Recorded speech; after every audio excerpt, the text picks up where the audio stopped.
Hello, good morning, students. I hope you are fit and fine at your home. Today, in this section of chemistry, we are going to discuss about spectrum. Spectrum और spectra क्या है? हमने पहले भी इसमें थोड़ा सा introduction किया था कि स्पेक्ट्रम और spectra is basically the collection of frequencies और वेवलेंथ्स. फ्रीक्वेंसी और वेवलेंथ का ये कलेक्शन होता है, ठीक है. उसको हम स्पेक्ट्रम कहते हैं, ठीक है. वेवलेंथ्स हैं, उसके अंदर कई सारी फ्रीक्वेंसीज हैं. जैसे फॉर एग्जांपल विजिबल स्पेक्ट्रम है, विबज्योर, मैंने आपको बताया भी था उस समय भी. विबज्योर जो इंद्रधनुष के रंग आप देखते हैं, violet, indigo, blue, green, orange, yellow, red, VIBGYOR, that is also spectrum. एक एग्जांपल हम ले रहे हैं जैसे. तो स्पेक्ट्रम क्या है? कलेक्शन ऑफ वेवलेंथ और फ्रीक्वेंसीज को हम स्पेक्ट्रम कहते हैं. जिस डिवाइस से स्पेक्ट्रम को मेजर किया जाता है उस डिवाइस को स्पेक्ट्रोस्कोप कहा जाता है या स्पेक्ट्रोग्राफ कहते हैं. और जो साइंस इसमें डील करती है, जो साइंस इसकी स्टडी करती है स्पेक्ट्रम की, उसको हम स्पेक्ट्रोस्कोपी कहते हैं. So spectroscope is the device and the science is spectroscopy. Now spectrum are classified as into two types. One is emission spectrum and other is absorption spectrum. मैं मोटा मोटा आपको इसमें बता रहा हूँ, फिर हम डिटेल में करेंगे इसको. इमिशन स्पेक्ट्रम, जो रेडिएशन एमिट हो रहे हैं, इमिशन बना इमिट से, जो रेडिएशन एमिट हो रहे हैं, निकल रहे हैं, उनको इमिशन स्पेक्ट्रम बोलेंगे. और जो एब्जॉर्ब हो रहे हैं, कोई बॉडी किन्हीं रेडिएशन को एब्जॉर्ब कर रही है तो उसके द्वारा एब्जॉर्ब किए हुए रेडिएशन क्या होते हैं? आपके एब्जॉर्प्शन स्पेक्ट्रम में आ जाते हैं.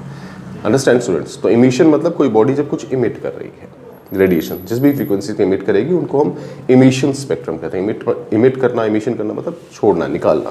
जैसे सन है, सन छोड़ रहा है रेडिएशंस. बल्ब है, छोड़ रहा है रेडिएशंस. कोई हॉट बॉडी है, छोड़ रही है रेडिएशंस. तो इमिशन स्पेक्ट्रम क्या होता है? जैसे मैं आपको बताया, हम एमिशन स्पेक्ट्रम की डेफिनेशन यहाँ पे देखेंगे. Radiation emitted from a certain source, कोई भी रेडिएशन है किसी सर्टन सोर्स से इमिट हो रहे हैं. जैसे सन है, कोई बॉडी को आपने हीट कर दिया हायर टेम्परेचर पे, ठीक है. या किसी ग्लास की ट्यूब में आपने, डिस्चार्ज ट्यूब आपके पास है और उसके अंदर आपने लोअर गैस पे इलेक्ट्रिक डिस्चार्ज किया, हाई वोल्टेज अप्लाई की, तो वो वहाँ से जो रेडिएशन निकल रहे हैं वो सारे किसके कैटेगरी के आते हैं? इमिशन स्पेक्ट्रम की कैटेगरी के रेडिएशंस होते हैं वो. यानी सन है या बल्ब है या कोई हॉट बॉडी है जैसे आयरन रॉड है, तो उनसे जो रेडिएशंस निकलेंगे डिफरेंट कलर्स के, वो इमिशन स्पेक्ट्रम की कैटेगरी के अंदर आते हैं. तो वही डेफिनेशन हमने यहाँ पे लिखी भी है, ठीक है. अब कैसे पता चलता है रेडिएशंस कौन सी क्या है भी कि नहीं है? तो क्या करते हैं, उनको एक प्रिज्म के अंदर से पास करते हैं and then obtained on a photographic plate. Prism में से पास किया, सोर्स से जो रेडिएशन आ रहे हैं, और फोटोग्राफिक प्लेट पे उसको ले लेते हैं, तो हमें पता चल जाता है कि कौन से रेडिएशंस हैं, किस फ्रीक्वेंसीज के हैं, क्या है. अब इसी आधार पर दी फोटोग्राफिक प्लेट के ऊपर ये जो रेडिएशंस हैं हमें कैसे दिखाई दे रहे हैं, ठीक है, किस तरह आ रहे हैं, इसी आधार पर क्या है, हम इमिशन स्पेक्ट्रम को दो टाइप्स में डिवाइड करते हैं. One is continuous spectrum and another is line spectrum.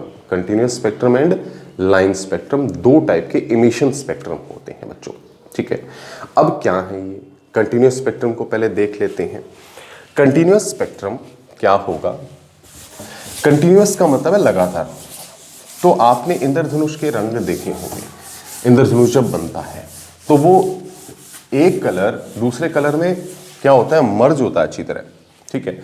बिल्कुल कंबाइन होगा एक कलर दूसरे के अंदर, ठीक है. तो कंटिन्यूअस स्पेक्ट्रम में क्या होगा? कंटिन्यूअस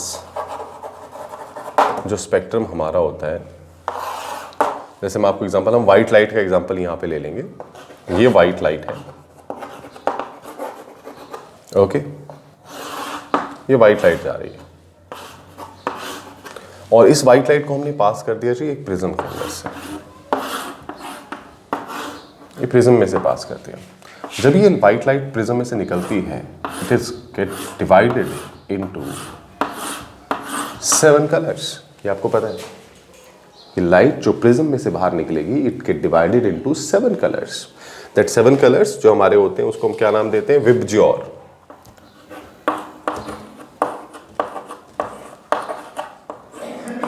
विबज्योर बोलते हैं. Violet, indigo, blue, green, yellow, orange, red. Understand? ये है. अब इसमें क्या है, जो वायलेट है पूरी तरह मर्ज्ड है किसमें? इंडिगो में. इंडिगो मर्ज्ड है ब्लू में. मर्जिंग का मतलब है कंबाइंड है. ऐसा नहीं है कि बीच में कोई गैप नहीं आता. वायलेट इंडिगो के बीच में कोई खाली जगह नहीं आती है, रंग आपस में जुड़े हुए हैं. उसी को हम क्या बोलते हैं, कंटिन्यूअस, जो कंटिन्यूअसली चल रहा है। The spectrum which is running continuously, लगातार चल रहा है, बीच में कोई गैप नहीं आ रहा उसके अंदर। ये इसमें मर्ज है, ये इसमें मर्ज है, ये इसमें मर्ज हो रहा है। मर्ज मीन्स कंबाइंड हो रहा है, बिल्कुल एडजस्टेड है एक दूसरे के साथ, कोई गैप नहीं है बीच में। तो ऐसे स्पेक्ट्रम को जो कंटिन्यूअसली ट्रैवल करते हैं, चलते हैं, उनको हम क्या बोलते हैं, कंटिन्यूअस स्पेक्ट्रम बोलते हैं। You can take the best example of this. White light को जैसे प्रिज्म में से पास करोगे, it is divided into 7 colours, that is VIBGYOR. R red की वेवलेंथ सबसे ज्यादा है, हैविंग हाईएस्ट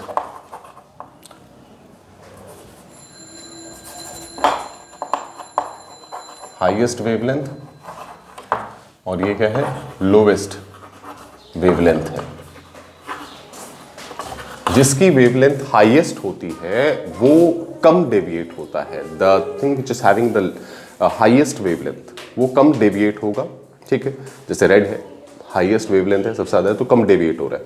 लोअर जिसकी वेवलेंथ होती है वो ज्यादा डेविएट होता है। वायलेट है, ज्यादा डेविएट हो रहा है, अंडरस्टैंड, इसलिए वो ऊपर, ये नीचे, डिफरेंस होता है इसके अंदर। हाँ, फ्रीक्वेंसी और वेवलेंथ अपोजिट होते हैं एक दूसरे की, ये ध्यान रखिएगा आप।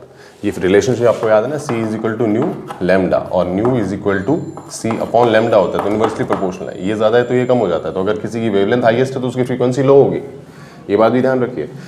रेड की वेवलेंथ हाईएस्ट है तो उसकी फ्रीक्वेंसी क्या है, लो है। वेवलेंथ हाईएस्ट, फ्रीक्वेंसी लो। वायलेट की क्या है, वेवलेंथ लोएस्ट है, स्मॉल है, पर इसकी फ्रीक्वेंसी क्या होगी, हायर होगी। ये बात है। This is the example for continuous spectrum का एग्जांपल हमारे पास हो गया, ये फोटोइलेक्ट्रिक इसमें हमने देखा है। देन नेक्स्ट जो आता है हम देखेंगे यहाँ पे लाइन स्पेक्ट्रम। लाइन स्पेक्ट्रम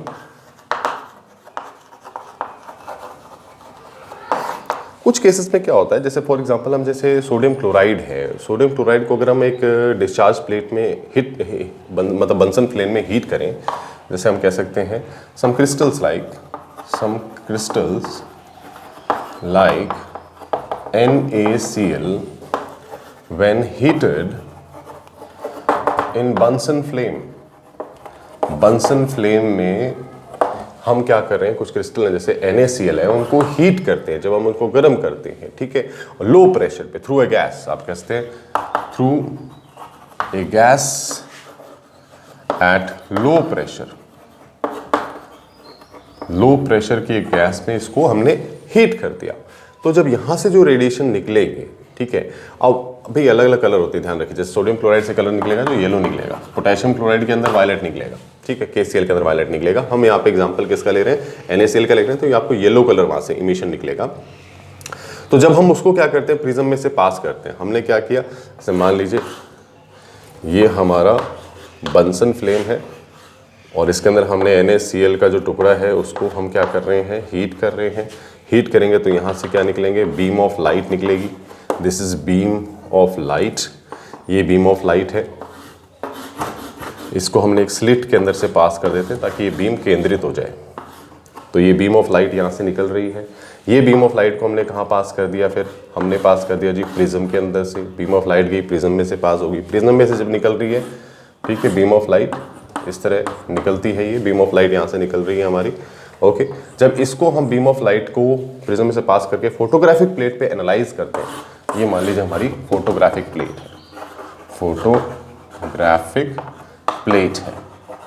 इसमें जब हम उसे एनालाइज करते हैं तो देखिए हमें क्या मिलता है, हमें क्या मिलता है कि यहाँ पे कंटिन्यूस स्पेक्ट्रम नहीं होता। यहाँ पे क्या मिलेंगे आपको, डार्क और लाइट बैंड्स मिलेंगे। यानी कुछ बैंड, जैसे ब्राइट बैंड हो गया, जैसे एक बैंड मिलेगा ब्राइट, एक मिलेगा ये डार्क। तो इस तरह bright dark, bright dark, bright dark, इस तरह आपको बैंड्स मिलते हैं वहाँ पे, ठीक है। तो उसको हम बोलते हैं line spectrum, because it is not continuous. एक बार डार्क बैंड मिलेगा, डार्क बैंड का मतलब है कि वहाँ पे कोई फ्रीक्वेंसीज नहीं है, ठीक है। जैसे मान लीजिए ये डार्क बैंड है, ये लाइट बैंड हो गया, यानी ब्राइट बैंड हो गया, ये बिल्कुल यहाँ पे फ्रीक्वेंसीज हैं। डार्क बैंड है, ये वाला आपका क्या है, दिस इज डार्क बैंड। ये जो आप देख रहे हैं यहाँ पे, ये डार्क बैंड है, और ये वाला ब्राइट बैंड है। इसमें आपको फ्रीक्वेंसीज मिल रही हैं, बट डार्क बैंड में कोई फ्रीक्वेंसीज नहीं है, nil, there is no frequencies in the dark band. जब डार्क बैंड में कोई फ्रीक्वेंसी नहीं है तो वहाँ पे ब्लैक दिखाई देगा आपको। तो लाइट डार्क, इस तरह आपको क्या मिलेंगे, जब फोटोग्राफिक प्लेट पर आप इन रेडिएशंस को ऑब्जर्व करेंगे तो आपको लाइट और डार्क बैंड्स मिलते हैं। इन स्पेक्ट्रम को हम क्या बोलते हैं, लाइन स्पेक्ट्रम बोलते हैं, या फिर एक और नाम है इनके लिए, they are also termed as atomic spectrum. अलग अलग कंपाउंड्स के लिए अलग अलग होते हैं बच्चों, ये बात ध्यान रखिए, हर एक कंपाउंड का एक अपना अलग लाइन स्पेक्ट्रम होता है, ठीक है, हर एक का अलग अलग लाइन स्पेक्ट्रम है। कोई भी कंपाउंड, जैसे मैंने बताया ना कि NaCl आप लेना तो येलो रेडिएशंस निकल रहे हैं, पोटेशियम क्लोराइड लेते आप, KCl लेते तो वहाँ पे आपको वॉयलेट रेडिएशंस मिलते हैं। तो हर एक कंपाउंड का अपना अलग अलग एक लाइन स्पेक्ट्रम होता है जो आपको फोटोग्राफिक प्लेट पर देखने को मिलता है। जो डार्क और लाइट बैंड्स हैं उनका पैटर्न अलग हो जाएगा, कहीं पे लाइट बैंड ज़्यादा बड़ा होगा, कहीं पे डार्क बैंड ज़्यादा बड़ा होगा। तो इस तरह ये जो आप देख रहे हैं ये कौन सा है, हमारा इमिशन स्पेक्ट्रम का टाइप है, दैट इज लाइन स्पेक्ट्रम। और इसको एक और नाम से जाना जाता है, डिसकंटिन्यूअस स्पेक्ट्रम। एक और नाम से भी इसको हम बोलते हैं डिसकंटिन्यूअस स्पेक्ट्रम।